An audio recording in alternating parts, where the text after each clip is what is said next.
ठीक है, यहाँ विषय ये चल रहा है, क्या विषय चल रहा है पता है?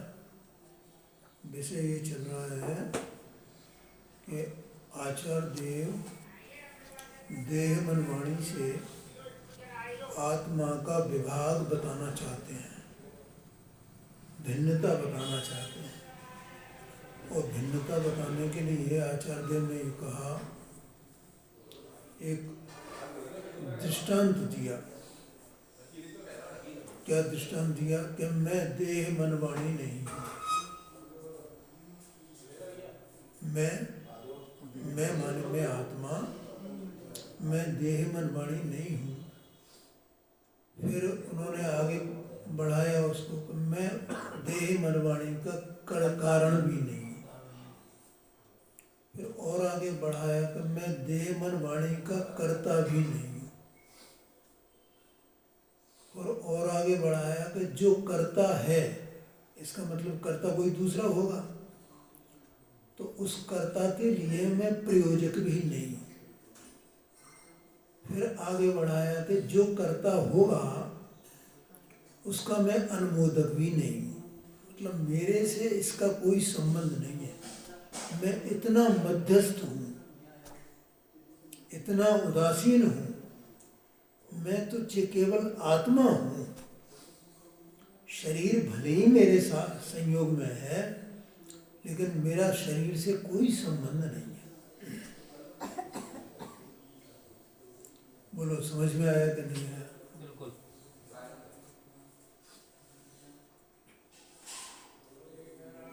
घी जो है वो मिट्टी के घड़े में भरा हुआ है, तो घी का और घड़े का क्या संबंध है? कोई संबंध।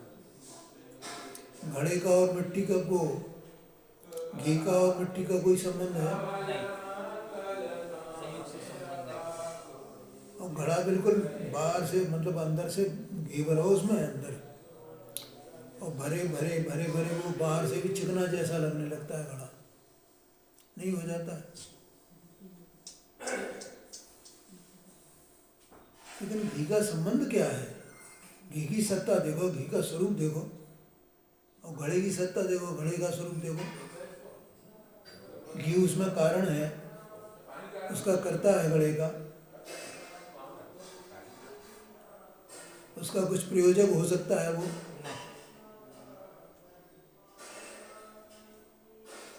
समझ में है ना? मतलब कि घी का उससे कोई संबंध नहीं है। बिल्कुल ऐसे ही है यहाँ, ये जो शरीर है ये घड़े की तरह है और आत्मा उसमें घी की तरह है। भले ही वो घड़ा ऊपर से चिकना दिखाई देता है, ऐसे भले ही यहाँ ये पूरे शरीर की एक्टिविटी दिखाई देती है, मन योग वचन योग कायोग की, लेकिन तो भी आत्मा का उससे कोई संबंध नहीं है। वे योग मन योग वचन योग कायोग जो व्यवहार से कहे जाते हैं आत्मा के परस्पंदन के भेद करके, लेकिन वो परस्पंदन आत्मा का है और मन वचन काय का जो परस्पंदन है वो पुद्गल का है, उससे उसका कोई संबंध है नहीं।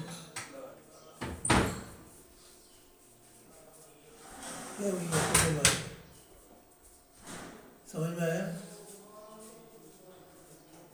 तो फिर प्रश्न ही आया कि महाराज ये बताओ, आपने तो ये कह दिया कि मैं ये नहीं हूँ, मैं कारण नहीं हूँ, कर्ता नहीं हूँ, कर्ता का प्रयोजक नहीं हूँ, कर्ता का बनता नहीं हूँ, तो ये शरीर का कर्ता है कौन?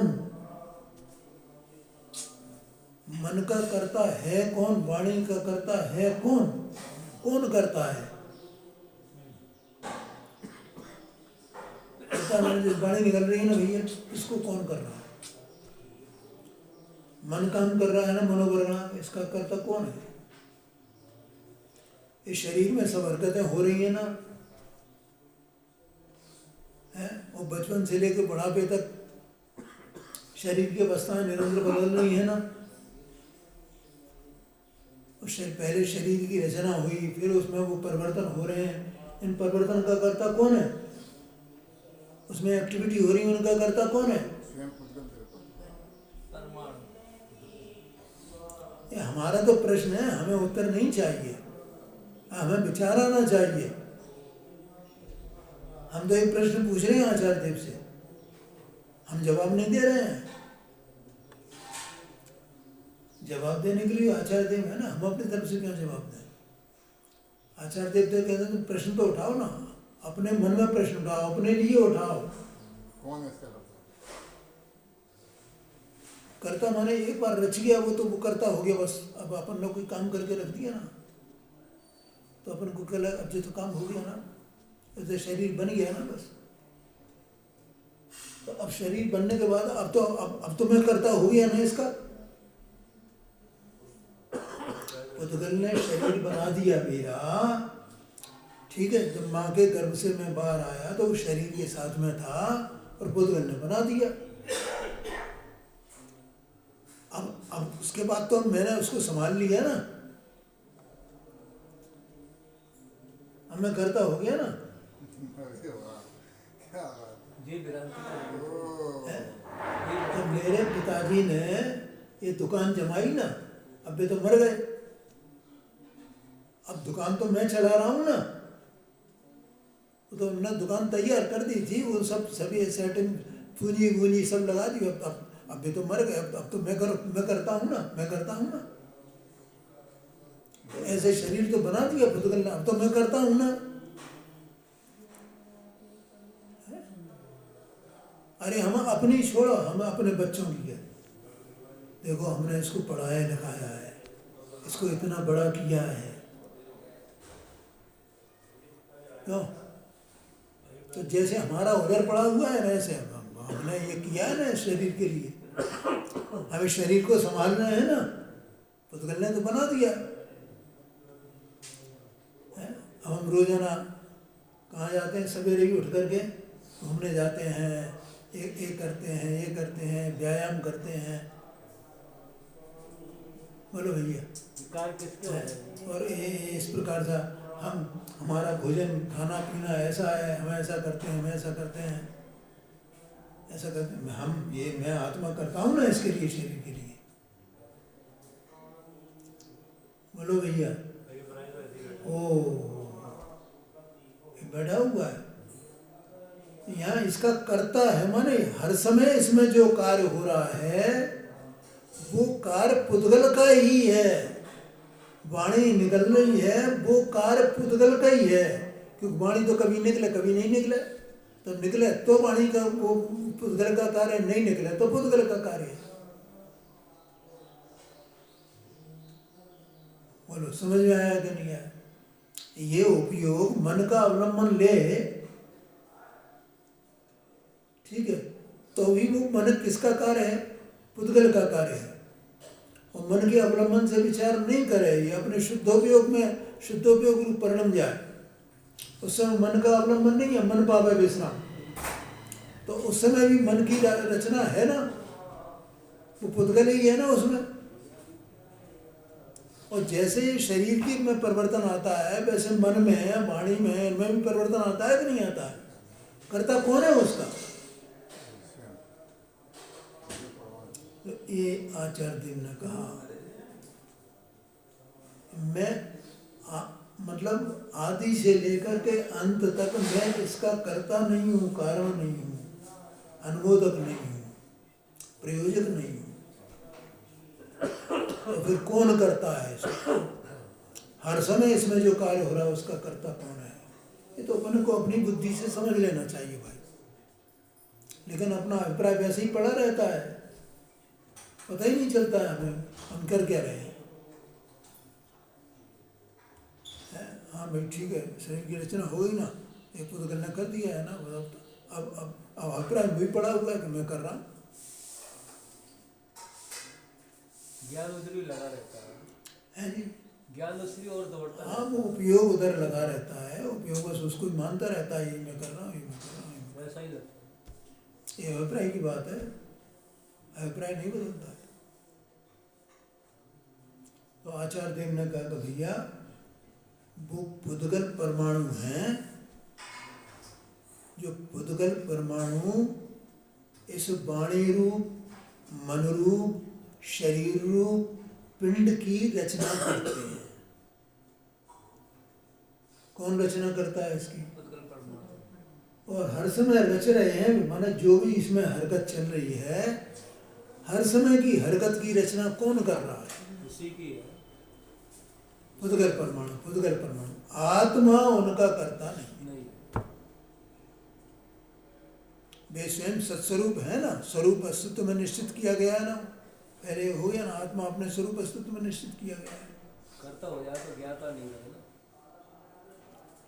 हाँ, ज्ञाता माने चेतना वाला नहीं रहेगा वो, क्योंकि कर्ता होने के लिए क्या चाहिए पता है आपको? उस रूप से परिणमन होना चाहिए उसका। क्या कहा? उसी रूप से पढ़ना। देखो 164 नंबर की गाथा की टीका है ना, और उसमें भी कहा था और इसमें भी गाथा में भी कहा और टीका में भी कहा। पहली लाइन टीका की प्रथम तो 328 में, प्रथम तो परमाणु के परिणाम होता है। परिणाम होता है ना, परमाणु परिणमता है, उसका परिणमने का स्वभाव है। अब जिसका परिणमने का स्वभाव, तो परिणम नहीं माने तो करता होता, और क्या है? जिसका जो कार्य वही परिणम ना माने करना। तो क्या वो निठल्ला है क्या पुद्गल? इस समय सर जी शास्त्र में मैंने कर्ता कर्म धर्म में बताया ना, ये कर्तापना बताने के लिए वहां लिखा है। घटपट रथाधिक वस्तुएं कर्म लो कर्म सभी, वो वहां लिखा, ये आत्मा करे व्यवहार से। माने वहाँ व्यवहार से का मतलब है, व्यवहारी जन ऐसा मानते हैं, अज्ञानी जन ऐसा मानते हैं कि ये आत्मा इनको व्यवहार से तो करता है। देखो आप वार से भी नहीं करता है। बिल्कुल सर। निश्चय से तो नहीं करता, व्यवहार से तो करता है ना, व्यवहार से तो करता है ना। रे वो व्यवहार को जानता नहीं है। नहीं जानता। क्या उसको जान ले तो फिर तक ऐसी बात। पढ़ना हो 108 नंबर की गाथा, समझ से ही नहीं रहे फिर तो। तो 116 से लेके 120 तक 5 गाथाओं में आचार्य देव ने पुद्गल के परिणमन स्वभाव को बताया कि पुद्गल परिणामी है और इसका परिणाम होता है। होता है। माने ये परिणमता है, परिणमन स्वभाव। परिणामी कहो, परिणमन स्वभाव कहो, परिणमता कहो, एक ही बात है। हर एक द्रव्य परिणामी है। अभी तो नवीन ने पूछा था ना एक दिन, परिणामी क्या था, क्या है वो उसमें? कर्ता परिणामी दरप, कर्म रूप परिणाम, क्रिया पर्याय की भिन्न, वस्तु एक त्रैना, ऐसा था ना देखो उसमें नाटक समाचार में। व्यवहार और निश्चय एक ही वस्तु में होता है, ये पूछा था मैंने। हाँ, व्यवहार और निश्चय एक ही वस्तु में होता है, तो फिर इनको व्यवहार क्यों कहते हैं? देव सर गुरु दोस्त बता दे और बता देंगे, बता दिया ना आपने। बता दी और बता देंगे भी। अब तो आ गया ना अभी तो क्लियर। मैं गाथा पढ़ रहा था, उसमें समय सार की बंधत्कार की गाथा पढ़ रहा था, उसमें और खुलासा हुआ है, मैं खुलासा बताऊंगा आपको। बहुत गंभीर है। जितनी दफे पढ़ो उतना ज़्यादा ही ज़्यादा खुलासा होता है, उसमें मज़ा तो आता है। समझ में आया भैया? तो यहाँ लिखा देखो, प्रथम तो परमाणु के परिणाम होता है, क्योंकि वह वस्तु का स्वभाव है। क्या क्या है वस्तु का स्वभाव? परिणमना,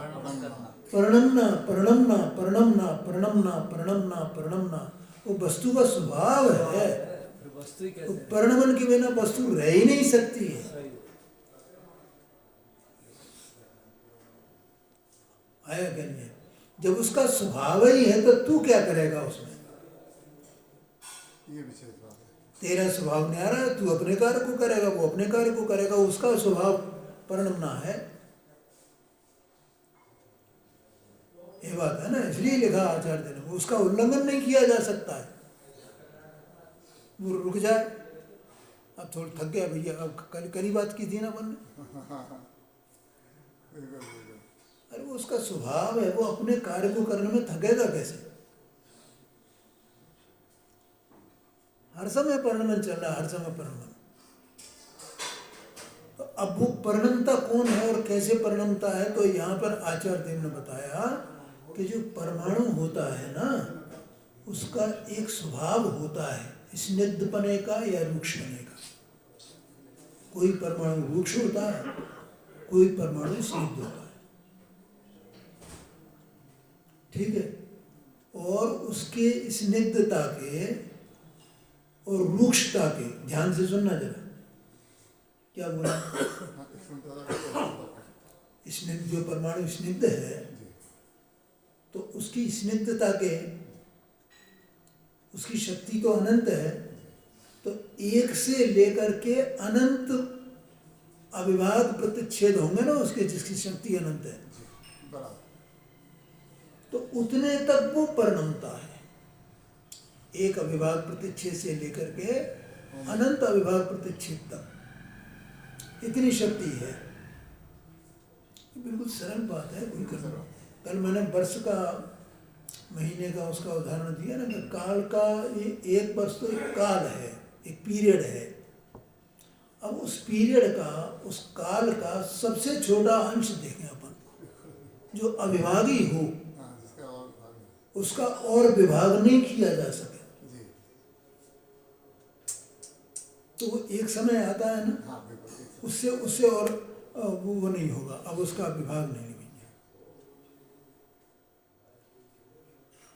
ऐसे ही इसके अविभाग प्रतिच्छेद, प्रतिच्छेद माने अंश, कल बताया था, डिग्री, अंश। और ऐसे ही जो रूक्ष परमाणु है उसका भी उसके भी एक से लेकर के ये इतने हैं। तो वो ना अंशों के कारण से स्निग्धता रूक्षता को धारण करते हुए, उस रूप से परिणमते हुए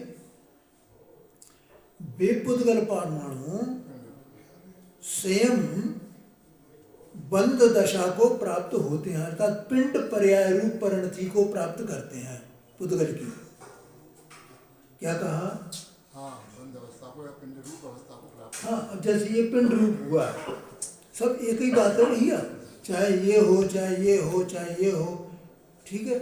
ये जितना जो कुछ भी हो रहा है ना, ये सब पिंड पर्याय रूप परिणति चल रही है। किसकी? पुद्गल की। कैसे? उसमें कारण कौन है? उसका जो स्निग्धत्व या रूक्षत्व जो स्वभाव है, और उसके जो अविभाग प्रतिच्छेद होते हैं, उनके कारण से वे परमाणु आपस में जुड़ करके और एक पिंड पर्याय रूप परिणति को प्राप्त करते हैं। बिल्कुल सर। क्या कहा है? जैसे कुम्हार ने घड़ा बनाया, तो कुम्हार ने रचना की है कि मिट्टी ने रचना की है? अब मिट्टी के जो परमाणु हैं, वे परमाणु, उनमें से कोई स्निग्ध कोई रूक्ष है, तो वे आपस में मिल करके उस घड़े रूप पिंड पर्याय की परिणति को प्राप्त होते हैं। वाह, ख्याल में आएगा? कुम्हार नहीं बनाता उसको, अगर वे उस रूप से नहीं परिणमे है परमाणु, तो घड़ा कैसे बनेगा भाई? और वहाँ तो कर्ता कर्म अधिकार की अपेक्षा से, मैंने वो कर्तापना का अभाव बताने के लिए कि आत्मा उसका कर्ता नहीं है, किसका? बाहर में जो भी हो, तो जैसे बाहर में किसी का भी कर्ता नहीं है, वैसे ही अंदर में जो ज्ञानावरणादि काटकर में उनका भी कर्ता नहीं है। ऐसे ही देह मन वाणी का भी कर्ता नहीं। यहाँ तो पहले देह से विभाग कराना है ना, फिर कर्म से विभाग कराएंगे। बोलो, समझ में आया कि नहीं? नहीं आ रहा समझ में?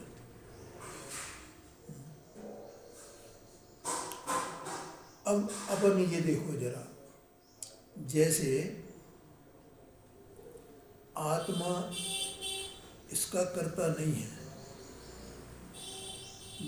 तो लेकिन इसकी पिंड पर्याय रूप परिणति तो है ना, हाँ इसकी तो है। ठीक है। और जैसे दूसरे भी जगत में जो भी रचनाएं बन रही हैं, वहाँ पर भी वे पिंड पर्याय रूप परिणति को प्राप्त हो रहे हैं परमाणु, ठीक है।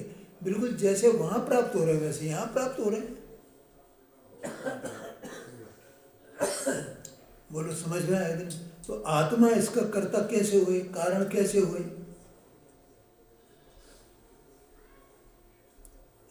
आत्मा न इसका कर्ता है, न कारण है, न कर्ता का अनुमंता है, न कर्ता का प्रयोजक, कुछ है ही नहीं।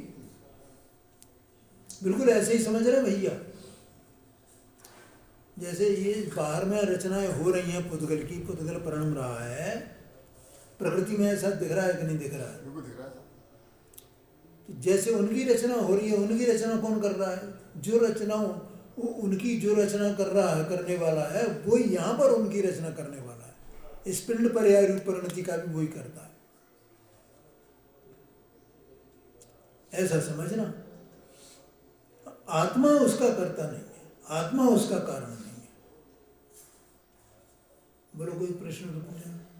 नहीं आ रहा है समझ में। मिट्टी जैसे घड़ा रूप हुई तो मिट्टी नहीं तो घड़ा बना। मिट्टी से कुमार कह के मैंने बनाया, तूने अपना कार्य किया, मिट्टी का कार्य थोड़ी तूने किया। हाँ जी, समझ रहा हूँ। हाँ जी, हाँ जी, ठीक है। अब देखो यहाँ पर ये प्रश्न आया 165 नंबर की, 64 नंबर की गाथा हो गई ना, 65 नंबर की गाथा। मतलब उन उज्ज्वल परमाणुओं में रुक्ष और स्निग्ध गुण होने से ही पिंड रूप अवस्था हो रही है, बंद रूप हाँ, ये मूल बात है। बस बस बस बस बस, ये है बात। बस चारों तरफ देखो, सब जगह बाहर में हो रही है, वैसे इधर हो रही है, अंदर में यहाँ भी हो रही है। ये विशेष पकड़ना है इसका मूल आहार। आत्मा इसमें सत्स्वरूप वस्तु, आत्मा इसका करता नहीं है।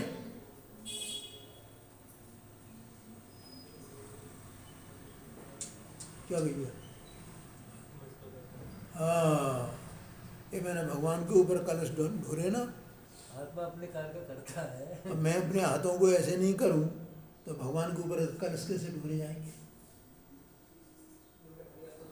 मैंने पूजा की ना, मैं नहीं बोलूं तो पूजा करूंगा कैसे? ये मैं दरख्त चढ़ा रहा हूँ ना इधर से इधर, कौन कार्य कर रहा है? सारा पुद्गल परमाणु का अपना स्वयं रूप से हो रहा है। तो उसकी रचना है, उसकी रचना है ये। सब जाने तब है ना। जानने में नहीं आ रहा वो अभी। यहाँ एक बात और आती है, ये रचना तो ऐसी हो रही है, कथनचित विकल्प तो इसका है। हाँ जी, विकल्प तो इसका है। हाँ, उसका तो क्रिया का तो करता नहीं है, किसका? जो परमाणु का हो रहा है। हाँ जी, हाँ जी, और जो विकल्प हो रहा है हाँ जी, वो क्या है? वो क्या है? विकल्प भी इसके नहीं वो है। जीव का विकार है, यही तो पुद्गल का नहीं है वो। यही तो जीव की तो क्या है? वो जीव का विकार है। जीव की परिणति में वो विकार है, जीव का स्वभाव नहीं है। आया कि नहीं आया ख्याल में? और उस विकल्प का करता जीव नहीं है। शरीर का निमित्त नैमित्तिक भाव है। विकल्प भी उसका करता नहीं है। करता नहीं है। ये तो सब जानने में आता है वो जब देखता है। ऐसा समझना। तो अब देखो यहाँ पर अभी 165 नंबर की गाथा है। तो ये गाथा अपन ने पढ़ी थी कि नहीं पढ़ी थी? अच्छा अच्छा, ठीक है। अब यहाँ ये कह रहे हैं कि स्निग्धत्व रूक्षत्व से ये देह का पिंडपना किस प्रकार से होता है, ये बताते हैं। गाथा अपन पहले पढ़ते हैं। निग्धा वा लुक्खा वा अणुपरिणामा समा विषमा वा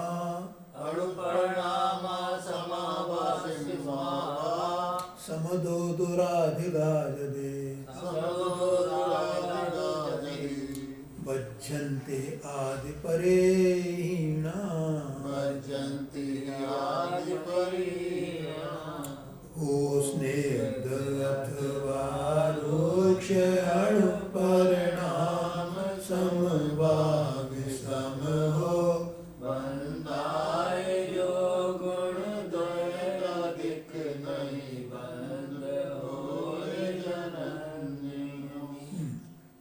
देखो अन्वय अर्थ है परमाणु परिणाम स्निग्ध हो या रूक्ष हो, ठीक है। माने परमाणु का जो परिणमन है वो स्निग्धता रूप हो अथवा तो रूखेपन रूप हो। कैसा भी हो, इससे कोई मतलब नहीं है। तो किससे मतलब है कि सम अंश वाले हों या विषम अंश वाले हों। समंश वाले माने और विषम अंश वाले माने क्या, कि अभी अविभाग प्रतिच्छेद का नाम लिया था ना, हाँ और उन्हीं को अपन ने अंश कहा था। हाँ, तो कहाँ से कहाँ तक हैं वे, वो तो अनंत तक एक से लेकर के अनंत तक। अब वो पुद्गल परमाणु का जो परिणमन है उसमें एक से लेकर के 10 तक, 20 तक, 50 तक, हाँ, ठीक है, 89 तक, 90 तक, 91 तक, 92 तक, जैसा भी हो, ठीक 101 तक, 1,01,000 तक, हाँ जितने भी हो। ठीक जितने भी अंश हैं, जी, ठीक है, या 1,00,000 तक। अब उसमें दो प्रकार के होते हैं, सम अंश और विषम अंश। समझ तो सम असम ये संख्या बताती है, माने जो संख्या 2 से विभाजित होती है ना वो तो सम कहलाती है, और जो 2 से विभाजित नहीं होती है वो विषम कहलाती है। जैसे 3, 5, 7, 9, 11 हाँ जी, ये विषम 2 से विभाजित नहीं होते हैं, ठीक है। तो मानो जैसे 101 अंश वाले हैं, 99 अंश वाले, तो ये विषम अंश वाले हैं। 100 अंश वाला है, 80 अंश वाला है, तो ये सम अंश वाले हैं। ऐसे पुद्गल परमाणुओं का स्निग्धता या रुक्षता रूप परिणमन होता है। ख्याल में आ गया। बिल्कुल सर। तो ये यहाँ कह रहे हैं कि चाहे वो समंश वाले हों चाहे विषमंश वाले हों, चाहे स्निग्ध हों चाहे रुक्ष हों, स्निग्ध होए तो स्निग्धता के परिणाम चाहे समंश वाले हों चाहे विषमंश वाले हों, रुक्षता के परिणाम चाहे समंश वाले हों चाहे विषमंश वाले हों। बोलो समझ में आया कि नहीं आया भैया? वो नहीं समझ में आया तो बताना भैया। लेकिन यदि समान से 2 अधिक अंश वाले हों तो बंधते हैं, केवल 2, कम नहीं ज्यादा नहीं। हाँ, केवल 2, सही बात है, तब बनते हैं। जैसे कोई 89 और 91, ठीक है, तो वो एक 89 है दूसरा 91, 2 अधिक हो गया ना, देखो 2 अधिक हो गए, तो वो बंधेंगे, वे परमाणु बंधेंगे। अब ये दोनों चाहे एक रुक्ष है एक स्निग्ध है तो भी बंधेगा, दोनों रुक्ष है तो भी बंधेगा, दोनों स्निग्ध है तो भी बंधेगा। वहाँ स्निग्धता रुक्षता को कोई मतलब नहीं है, लेकिन उसके अंश में 2 की अधिकता होनी चाहिए। जी जी, मतलब 90-91 हो तो नहीं बनेंगे। नहीं बनेंगे, 98-100 होंगे तो बनेंगे,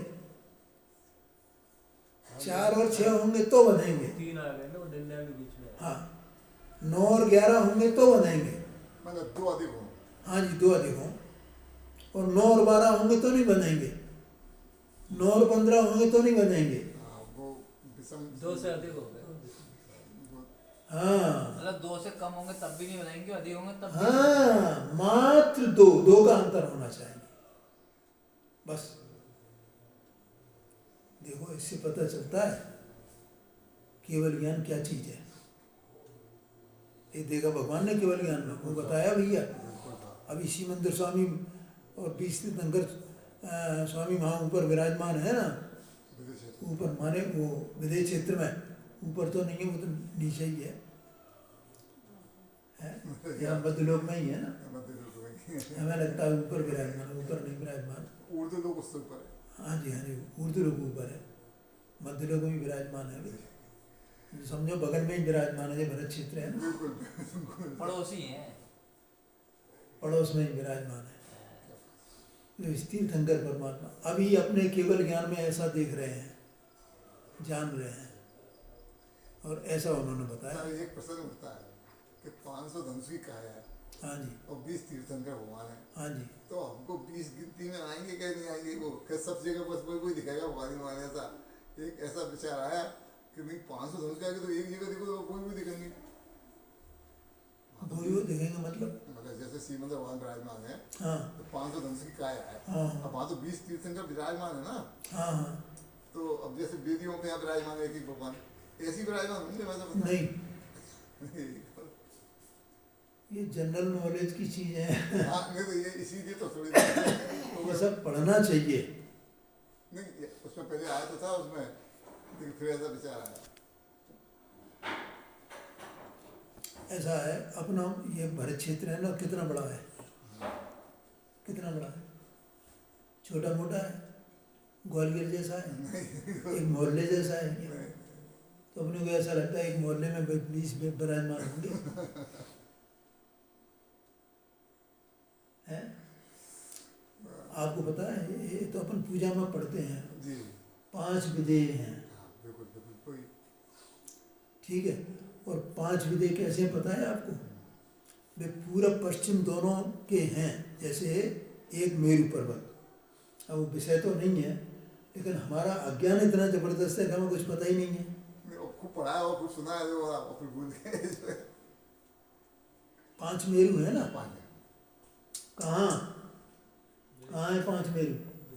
मध्य लोग 2.5 द्वीप के भीतर 5 मेरू हैं। हाँ आपने पूरा मध्य लोक बहुत बड़ा है, ढाई द्वीप में मात्र 2.5 द्वीप।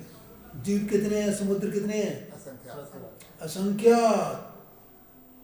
उन असंख्यात द्वीप समुद्रों में से केवल जो 2.5 द्वीप है, उस 2.5 द्वीप में 5 हाँ मेरू में मेरू हैं। और उन 5 में से हर एक मेरू के उत्तर में एक ऐरावत क्षेत्र है और दक्षिण में भरत क्षेत्र है, हर एक के में। तो 5 उत्तर हो गए, वो 5 ऐरावत क्षेत्र हो गए और 5 भरत हो गए। पूरा पढ़ा है क्या उस समय आपने इंदौर में भी बताया था पूरा आया कि नहीं आया ख्याल में? और वे मेरू कैसे हैं? इधर से उधर लाइन लगा करके ऐसे नहीं है वे, हैं? बीच में एक मेरू है जिसे सुदर्शन मेरू कहते हैं, ठीक है? क्योंकि द्वीप समुद्रों की रचना ऐसे है, फिर और बढ़ता गया और बढ़ता गया, तो बीचों बीच होगा ना एक, बिल्कुल बिल्कुल तो बीच में है। बीच वाला जो जम्बू द्वीप कहलाता है, जम्बू द्वीप के भरत क्षेत्र, जम्बू द्वीप का ऐरावत क्षेत्र, ठीक है? अब एक मेरू पर्वत के दोनों तरफ, उत्तर में ऐरावत और दक्षिण में भरत क्षेत्र। अपना जो क्षेत्र है वो उसका सुदर्शन मेरू के दक्षिण में है, ठीक है? अब पूरब में और पश्चिम में एक एक विदेय है, एक विदेय क्षेत्र है पूरब का, एक है पश्चिम का। तो अब भरत और ऐरावत कितना बड़ा है? ऐरावत तक का तो अपने को अंदाजा ही नहीं है। भरत क्षेत्र अपन यहाँ देख रहे हैं, अपन ऐसा लग रहा है कि ये भरत क्षेत्र होगा, ये कल्पना कर सकते पूरा ये, लेकिन भरत क्षेत्र कितना बड़ा, 6 खंड है उसमें, बहुत बड़ा है। ये सब जितनी दुनिया अपने को दिख रही है ना, वो सब पूरी दुनिया उसमें आ जाती है भरत क्षेत्र में।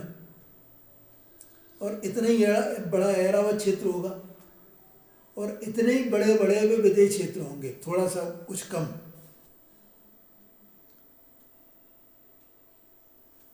ख्याल में आया कि नहीं आया? तो अब इतने बड़े बड़े क्षेत्र में अब 20 तीर्थंकर हैं, तो एक एक तीर्थंकर जो है वो हजारों हजारों मील की दूरी पे होगा, है? जैसे एक कश्मीर में है तो एक कन्याकुमारी में, दक्षिण में धुर जा करके एकदम। अब कितनी दूरी हो गई? ऐसे ही वहाँ हैं। और वो तो 10 विदेय हो गए ना, 5 के, पूरा पश्चिम पूरा पश्चिम में 5 मेरू के 5 कहो या पूरा पश्चिम को मिला करके कहो तो 10 हो जाएंगे,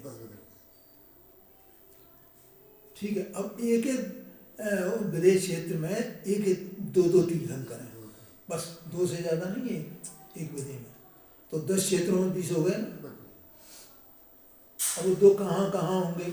ऐसे पास में होंगे सब, एक जी विराजमान है, एक जी विराजमान है, एक प्रतिमा विराजमान है। उनके समोषण का माप पढ़ाया आपने, कितना बड़ा होता है? योजनों का एक समोषण। 20,000 तो सीढ़ियाँ होती हैं ऊपर पहुँचने के लिए। 5,000 जमीन से 5,000 धनुष ऊपर होता है, आकाश में बनता है वो समोषण, नीचे तो बन ही नहीं पाएगा। कैसे बनेगा? और वो 20,000 सीढ़ियाँ चढ़ने में कितना टाइम लगेगा? जानवर भी आते हैं वहाँ, सब आते हैं अंतर मुहूर्त में। अंतर मुहूर्त में 20,000 सीढ़ियाँ चढ़ जाते हैं और समुद्र में पहुँच जाते हैं। इससे ज़्यादा टाइम नहीं में लगता है। अपन तो वंदना करने जाए, मांगी तो नहीं गए। अरे साहब और कितनी थोड़ी सी सीढ़ियाँ हैं, उनको चढ़ने में अपने को जो है वो 3 घंटे लगे, 2.5 घंटे 3 घंटे है। गिरनार जी जाओ तो कितना टाइम लग जाता है? 1,000-2,000 सीढ़ियाँ होंगी, 2,000-2,500, और वहाँ 20,000 सीढ़ियाँ हैं। ऐसा समझना, इतनी दूरी दूरी पर है भैया वे। हमें उनकी ऐसी महिमा आनी चाहिए। ऐसा मोहल्ले में एक मंदिर में ऐसे विराजमान है, ऐसे नहीं है। अपन तो क्षुद्र लोग हैं, यहाँ भगवान विराजमान कर लिए, इतने इतने हमने ये इतने मंदिर बना लिए, इतने वेदियाँ विराजमान कर ली, कोई महिमा भगवान की है नहीं। अरे एक वेदी हो खूब बड़ी, उसमें भगवान की अवगाहना इतनी ऊंची। देखो शिखर जी में कैसा मंदिर वो बना है। पार्श्वनाथ का बहुत बड़ा, एक ही भगवान विराजमान है उसके, इतनी बड़ी, उसमें बहुत बड़े भगवान है। वेदी तो एक ही होनी चाहिए। एक वेदी में क्या कैसा समूह शरण का स्वरूप, उससे महिमा आती है भैया। अब छोटी छोटी प्रतिमा इतनी बड़ी बड़ी यहाँ ये सब गाँव से आ गई हैं। वो पहले उन्होंने वो सब एक वो उसमें एक कथन आता है जिनवाणी में, रंजन साहब का आचार में, कि एक जौ के बराबर भी अगर भगवान की प्रतिमा को प्रतिष्ठित करा करके कोई है तो उससे जाने कितना पुण्य मिलता है। तो लोग सब दौड़ पड़े, नहीं ठीक है पुण्य कमाओ भैया, जरा जरा सी एक इंच की प्रतिमाएं विराजमान करके सब। वो तो इसलिए कहा था पुण्य की महिमा बताने के लिए, धर्म की महिमा बताने के लिए। और क्या, वो तो है ही सब। कोई दिखते चेहरा दिखता नहीं है कुछ समय नहीं। और दूसरा क्या है, देखो कि जिनका चेहरा अब जैसे वर्षों हो गए ना, कितने सैकड़ों वर्ष हो गए उनको, ये छोटी छोटी प्रतिमाएं हैं, 400-500 साल इनको हो गए। तो अब उसमें क्षरण तो होता ही है प्रतिमा में, कोई भी चीज हो, तो उनका रूप रंग सब बिगड़ गया है। और जिसमें नाक कान पूरा चेहरा प्रतिमा का एकदम स्पष्ट नहीं हो तो वो प्रतिमा वास्तव में पूज्य नहीं होती है। अभी अभी अपने यहाँ पे रखी हुई है। हाँ, तो वो तो इसलिए तो ये कहा था कभी, ये चले इनको निकाल करके एक जगह कुछ रखी हुई थी मेरे ख्याल से पहले, अभी रखी है शायद। तो सबको हटा देना चाहिए जिनके चेहरा पूरा नहीं दिखाई देता। 6-7 इंच की प्रतिमा हो वही केवल यहाँ रखना चाहिए। अब कर पटेल जी तो कला भी सकते हैं क्या फिर? क्या चीज? जैसे जो प्रतिमा अपन ने उठाकर रख दी है, चढ़ा हो गया उनका, तो उनका करना क्या चाहिए फिर? ऐसे ही रखिए। कुछ नहीं रखी ना तो, तो नहीं है। और क्या। इतनी बड़ी बड़ी हाँ हाँ हाँ बिल्कुल। वो गिर जाती है, कोई खड़ी हो जाती है। हाँ हाँ वो तो है ही, ऐसा है। खैर, तो यहाँ तो मैं तो भगवान की दिव्य ध्वनि की बात कर और उनके केवल ज्ञान की बात कर रहा ये था बात आगे पीछे ना आए। है कि भगवान के केवल ज्ञान में मतलब क्या, उन्हें क्या अभिभाव प्रतिच्छेद भी दिखाई देते हैं, और तब उन्होंने ये सब कहा है जिसका दूसरा भाग नहीं हो सकता। हाँ, ऐसे वो सम संख्या वाले हों या विषम संख्या वाले हों प्रतिच्छेद, लेकिन 2 का अंतर होना चाहिए, तब उनकी वो पिंड परिणति रूप उसमें परिणति होती है, और नहीं तो वे नहीं बंधेंगे। ऐसा ऐसा यहाँ कहते हैं। ठीक है, देखो समंश वाले हों या विषमंश वाले हों, यदि समान से 2 अधिक अंश वाले हों तो बंधते हैं, और जगन्य अंश वाले नहीं बंधते हैं। जगन्य अंश माने सबसे कम, तो सबसे कम 1 अंश होता है। तो 1 अंश जिनके है, जिन परमाणुओं में केवल एक अविभागी प्रतिच्छेद 1 अंश वाला है स्निग्धता का या रुक्षता का, वो नहीं बंधेगा दूसरे परमाणु के साथ। ठीक है भैया, तो अब आज इतना ही रखते हैं, समय हो गया है। ठीक है, अपन कर लेंगे इसको।